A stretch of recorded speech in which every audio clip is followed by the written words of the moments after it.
Yang terhormat Bapak Presiden.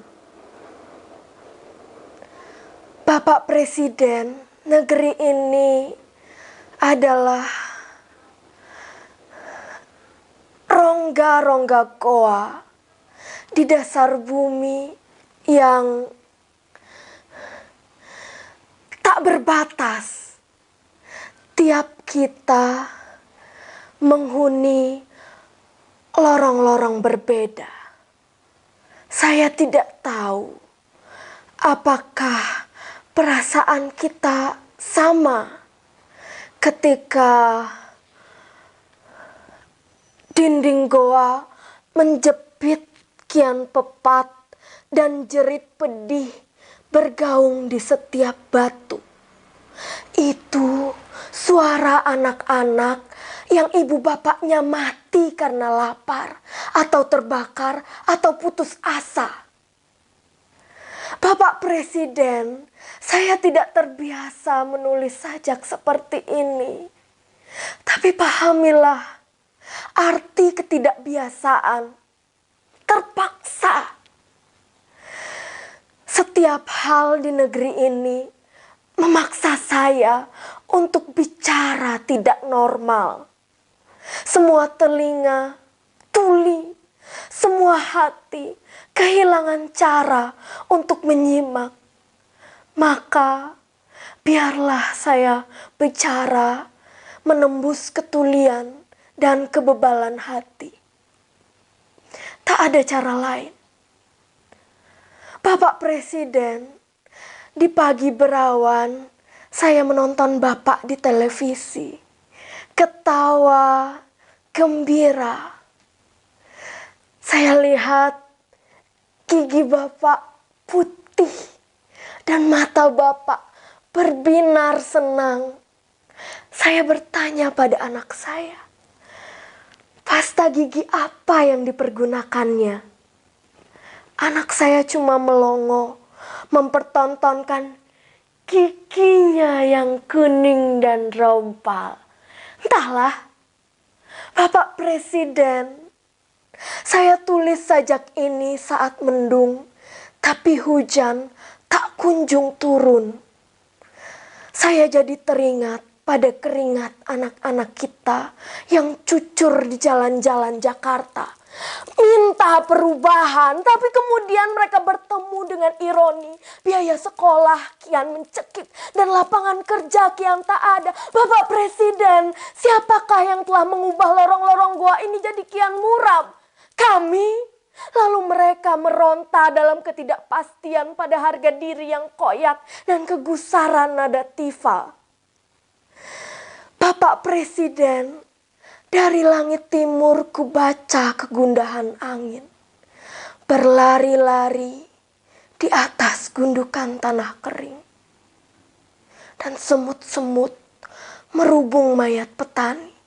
Ia mati bunuh diri di atas sawah yang reka.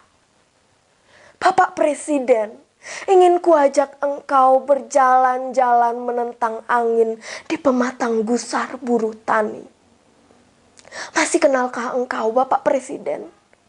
Kuingatkan, di tiap kedip mata ada adu. Di tiap suap nasi ada lapar. Jangan berdalih. Ini bukan soal sejarah atau buku politik. Ini soal perut dan masa depan anak-anak. Negeri ini telah sekarat, Bapak Presiden. Tak ada lagi waktu buat omong kosong. Di semua tempat orang berebut waktu memutar jarum jam sekehendak hati. Bapak Presiden, saya tidak terbiasa menulis sajak seperti ini.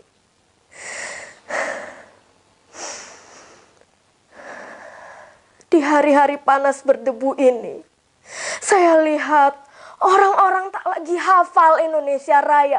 Mereka menyanyikannya dengan irama dangdut sambil bergoyang-goyang mengenang artis Pantura. Tidak, mereka tidak sedang kehilangan cinta. Mereka cuma kehilangan akal dan rasa memiliki. Karena di mata rakyat, Indonesia hanyalah hamparan tanah tempat mereka numpang hidup. Sebab semua aturan dan modal bukan lagi milik mereka. Hidup telah terjual.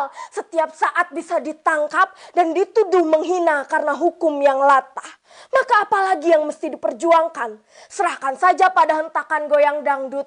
Karena hukum Indonesia adalah goyang dangdut. Muka Indonesia adalah goyang dangdut. Moral Indonesia adalah goyang dangdut. Perekonomian Indonesia adalah goyang dangdut. Politik Indonesia adalah goyang dangdut. Bergoyang sepanjang saweran mengalir.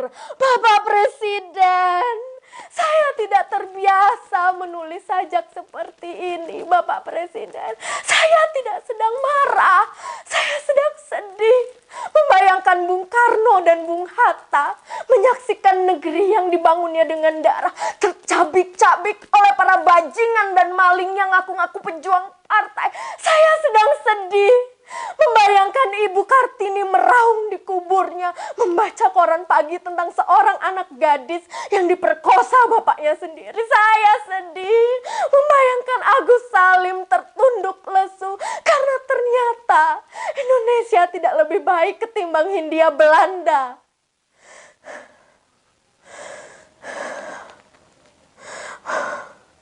Negeri ini adalah rongga-rongga goa di dasar bumi yang tak berbatas. Tiap kita menghuni ruang-ruang sempit dan dibelenggu oleh sihir-sihir tentang demokrasi, kebebasan, dan pertumbuhan yang berbelit-belit membentuk permainan ular tangga. Angka-angka dadu diurus oleh para tauke dan para bandit di gedung-gedung ber-AC. Kita tinggal melangkah, tak tahu apakah akan terperosok atau mati dipatuk ular. Bapak Presiden, saya tidak terbiasa menulis sajak seperti ini.